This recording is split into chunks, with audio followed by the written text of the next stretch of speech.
కిషన్ రెడ్డి గారి నాయకత్వం, నరేంద్ర మోడీ గారి నాయకత్వం, కిషన్ రెడ్డి గారి నాయకత్వం. భారత్ మాతా కీ. ఇది ఖైరతాబాద్. అందులో మరి ప్రపంచంలోనే అత్యంత ప్రాధాన్యత ఉన్నటువంటి ఖైరతాబాద్ గణేష్ దగ్గర జరుగుతున్నటువంటి సమావేశం ఇది. ఖైరతాబాద్ గణేషుని పాదాల చెంత గణేషుని యొక్క ఆశీస్సులతో ఈ సమావేశం జరుగుతుంది. కాబట్టి మనం ఇచ్చే నినాదము మరి అద్భుతంగా ఉండాలి. భారత్ మాతా కీ, గణేష్ మహారాజ్ కి, గణేష్ మహారాజ్ కి. ఈనాటి కార్యక్రమానికి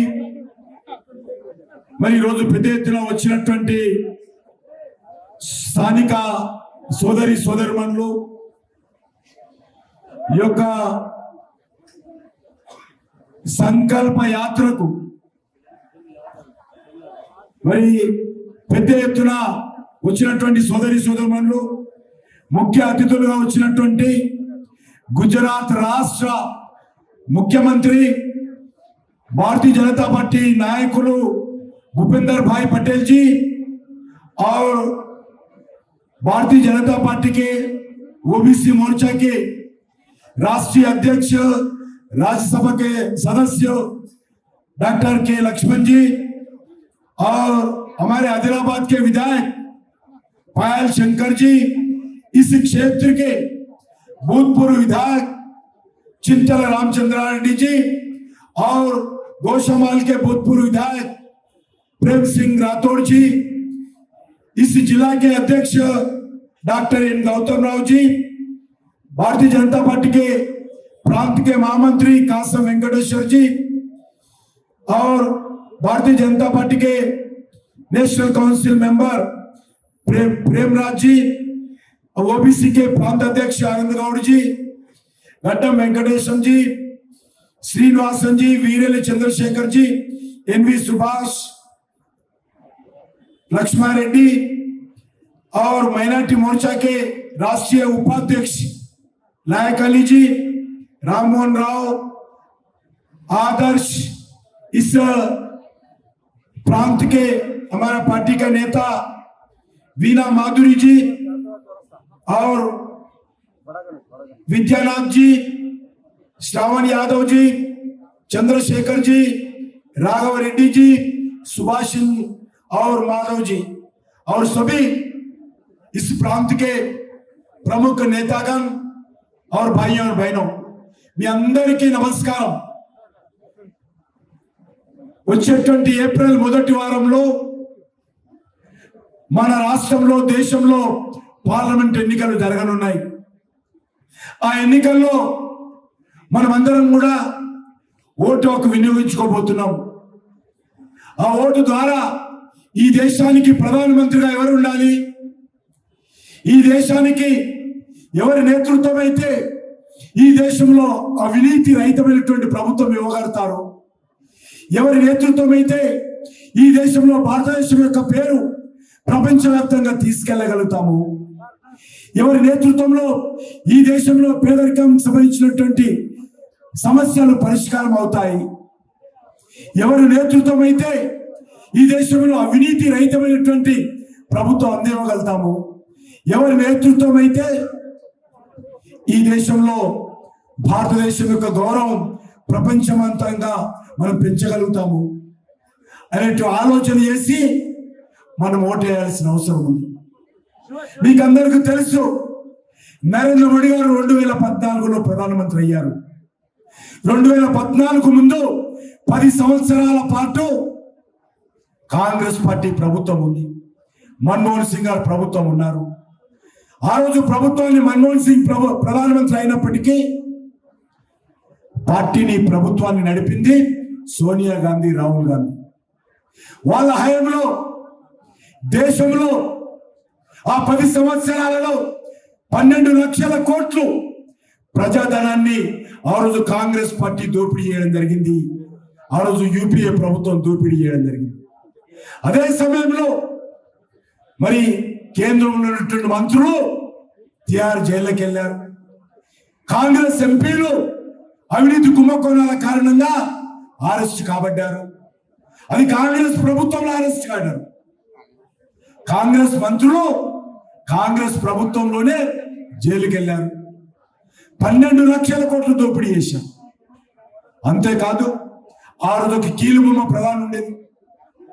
మన్మోహన్ సింగ్ గారు, సోనియా గాంధీ, రాహుల్ గాంధీ గారు ఏమి చెప్తే ఫైల్ చూడకుండా సంతకం పెట్టాలంటే సంతకం పెట్టేవాడు.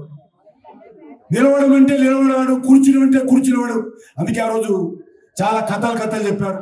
Remote control prime minister Manmohan Singh ఉండేవాడు. అందుకే దేశ ప్రజలందరూ కూడా ఆ రోజు ఆలోచన చేశారు. మాకు 2 రకాలుగా ప్రత్యామ్నాయం కావాలని కోరుకున్నారు. ఒకటి, అవినీతి రహితమైనటువంటి ప్రభుత్వం కావాలి.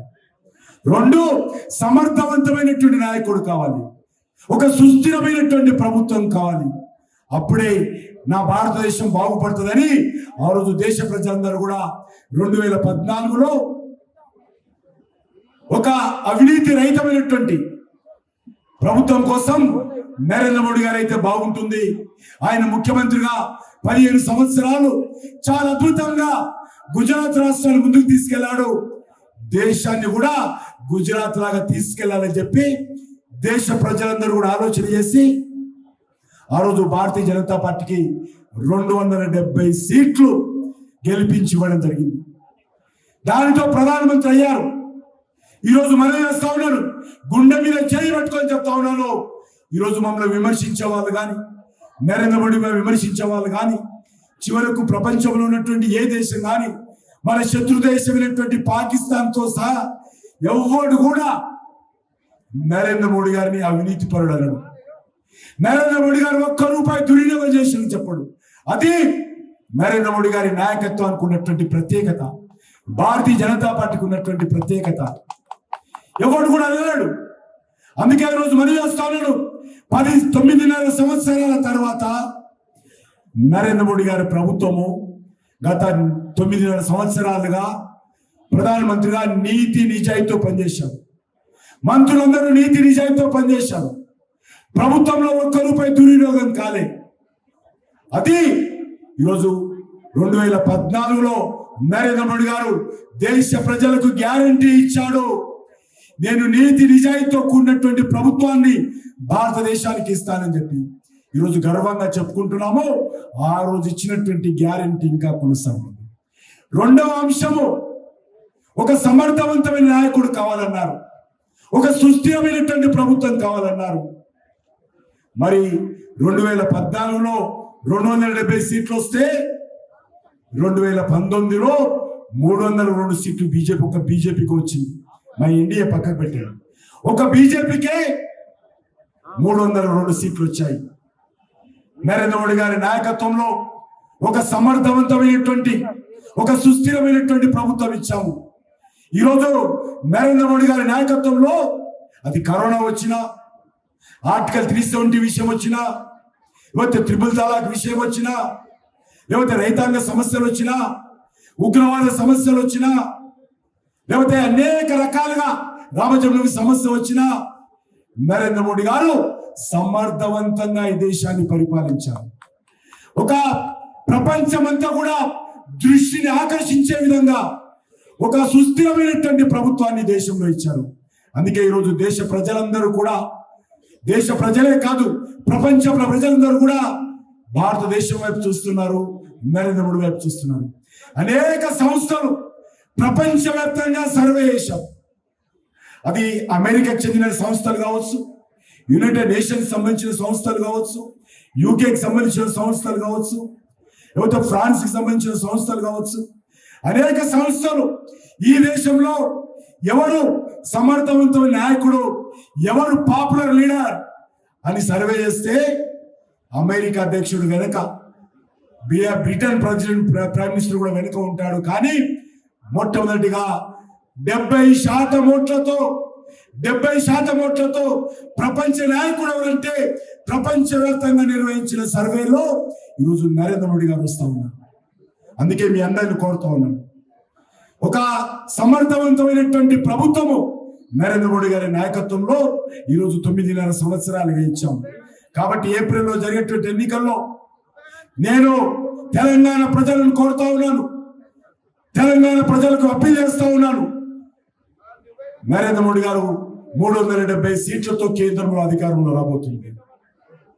మరొక 5 సంవత్సరాలు ఈ దేశాన్ని నరేంద్ర మోడీ గారి నాయకత్వంలో ఈరోజు భారతదేశ ప్రజల ఆశీస్సులతో, భారతదేశ ప్రజల మద్దతుతో నరేంద్ర మోడీ గారు పరిపాలన చేయబోతున్నారు.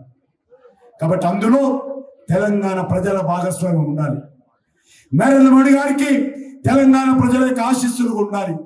అందుకే ఈ రాష్ట్రంలో కాంగ్రెస్ పార్టీ గెలిచిన, టిఆర్ఎస్ పార్టీ 1-2 సీట్లు వచ్చినా తెలంగాణ కొరిగేది ఏమీ లేదు. టిఆర్ఎస్ పార్టీ 1 సీటు రాకపోయినా తెలంగాణకు వచ్చే నష్టం లేదు. బిఆర్ఎస్ పార్టీ అవసరం కూడా లేదు తెలంగాణలో.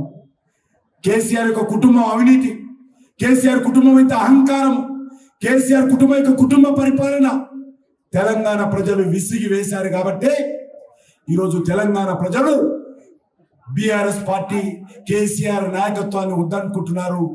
రానున్న రోజుల్లో బిఆర్ఎస్ పార్టీ పూర్తిగా తెలంగాణలో కరుమాయగే అవకాశం ఉంది. కాబట్టి 1 సీటు గెలిచినా లాభం లేదు, 1 సీటు రాకపోయినా మనకు వచ్చే నష్టం లేదు. అందుకే నేను తెలంగాణ ప్రజలను కోరుతున్నాను, 1 ఓటు కూడా మనం వృధా చేసుకోకూడదు. రెండో విషయం, కాంగ్రెస్ పార్టీ 6 గ్యారంటీల పేరుతో ప్రజలను మభ్యపెట్టింది, గ్యారంటీలు చేసి అధికారంలోకి వచ్చింది. కానీ ఇంతవరకు ఆ గ్యారంటీలు ఎట్లా అమలు చేస్తారో తెలంగాణ ప్రజల ముందు పెట్టలేదు. ఏ రకంగా ఆర్థిక వనరులు సమకూర్చుకుంటారో కాంగ్రెస్ పార్టీ తెలంగాణ ప్రజల ముందు పెట్టలేదు. ఈరోజు మహిళలకు నెలకు 2500 ఇస్తామన్నారు కదా, ఎప్పటి నుంచి ఇవ్వబోతున్నారు? మహిళలందరికీ ఇస్తారా ఇవ్వరా? ఇంతవరకు కాంగ్రెస్ పార్టీ ప్రభుత్వం అధికారంలోకి వచ్చింది, ముఖ్యమంత్రి గారు రేవంత్ రెడ్డి అయ్యాడు. కానీ రాహుల్ గాంధీ, సోనియా గాంధీ లేకపోతే రేవంత్ రెడ్డి ఏ రకంగా మహిళలకు మీరు ఇచ్చిన మాట ప్రకారం 2500 ఇవ్వబోతున్నారో చెప్పలేదు. నిరుద్యోగ భృతి అన్నారు 4000, ఏమైందని అడుగుతా ఉన్నాను. దానికి సంబంధించే వరకు వాళ్ళకి అతిగతి లేదు. రైతులకు సంబంధించి 2 లక్షల రుణమాఫీ అన్నారు, ఎప్పుడు చేస్తారు ఎప్పుడు చేయరు చెప్పలేదు. రైతులకు సంబంధించి ఎకరానికి 15,000 ఇస్తామన్నారు, ఎట్లా ఇస్తారో ఎప్పుడు ఇస్తారో చెప్పలేదు. ఇప్పుడు ప్రకటనలు వచ్చారో కొన్ని గ్యారంటీలు అమలు చేస్తామన్నారు, నెల రోజులు చేస్తారా, 2 నెలలు చేస్తారా, పార్లమెంట్ ఎన్నికల వరకే చేస్తారా? ఈరోజు కాంగ్రెస్ పార్టీ చెప్పలేదు. కాబట్టి ఈరోజు ఈ గ్యారంటీల పేరుతో తెలంగాణలో కాంగ్రెస్ పార్టీ గారడి చేసేటువంటి ప్రయత్నం చేస్తా ఉంది, ప్రజలను మభ్యపెట్టేటువంటి ప్రయత్నం చేస్తా ఉంది. ముఖ్యమంత్రి అంటున్నాడు, మీరు 17 సీట్లు గెలిపిస్తే రాహుల్ గాంధీ ప్రధానమంత్రి అయితే ఢిల్లీ నుంచి పైసలు వస్తే ఈ గ్యారంటీలు అమలు చేస్తూ ఉంటున్నారు. కాబట్టి ఎలక్షన్స్ ముందే కాంగ్రెస్ పార్టీ చేతులు ఇచ్చేసి, కాంగ్రెస్ పార్టీ కేంద్రంలో అధికారంలో వచ్చేది లేదు, చచ్చేది లేదు. రాహుల్ గాంధీ అసలు ప్రైమ్ మినిస్టర్ అయ్యే అవకాశం లేదు ఈ దేశంలో. ఈ రోజు అది ఎప్పుడూ అవకాశం లేదు, ఏ రోజైనా ప్రధానమంత్రి అయ్యే అవకాశం లేదు. ఎందుకంటే కాంగ్రెస్ పార్టీ కార్యకర్తలకు, కాంగ్రెస్ పార్టీ నాయకులకు రాహుల్ గాంధీ మీద నమ్మకం లేదు. అందుకే పార్టీ వదిలిపోతున్నారు. కాబట్టి మీ అందరిని కోరుతా ఉన్నాను, తెలంగాణలో ఉన్నటువంటి ప్రస్తుత పరిస్థితుల్లో కాంగ్రెస్ పార్టీ గ్యారంటీలు అమలు చేయలేదు. టిఆర్ఎస్ పార్టీ రేపు లేదు, అది నిన్నటి పార్టీ, రేపు అనేది ఆ పార్టీకి లేదు, భవిష్యత్తు లేదు. కాబట్టి తెలంగాణలో ఈరోజు తెలంగాణ అభివృద్ధి కోసం భవిష్యత్తులో నిలబడేటువంటి పార్టీ భారతీయ జనతా పార్టీ, నిలబడేటువంటి నాయకుడు నరేంద్ర మోడీ గారు.